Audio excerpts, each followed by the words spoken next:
আপনি সুন্দর সন্তান চাইতে পারেন, আমি নিষেধ করি না। আপনি দেখতে সুন্দর সন্তান চান, লম্বা চওড়া সন্তান চান, আমি এটা নিষেধ করি না। তবে এটা অপশনাল রাখতে হবে। আগে চাইতে হবে দিনদার, আগে চাইতে হবে পরহেজগার, আগে চাইতে হবে তাকওয়াশীল। কেন জানেন?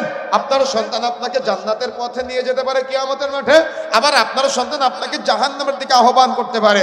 রাসূলুল্লাহ সাল্লাল্লাহু আলাইহি ওয়াসাল্লাম বলছেন, বুখারী মুসলিম মিশকাতের 90 নম্বর হাদিস, কুল্লু মাউলুদিন ইউলাদু আলাল ফিতরাত, প্রত্যেক আদম সন্তান যখন জন্মগ্রহণ করে তখন সে ফিতরাতের উপর জন্মগ্রহণ করে।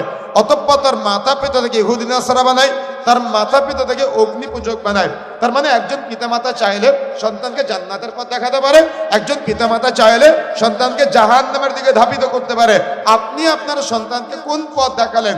আপনি আপনার সন্তানকে কোন রাস্তা দেখালেন? জান্নাতের রাস্তা দেখালেন নাকি জাহান্নামের পথের দিকে ঠেলে দিলেন? আমি যদি আপনার কাছে প্রশ্ন করি, আপনি কি কষ্ট পাবেন?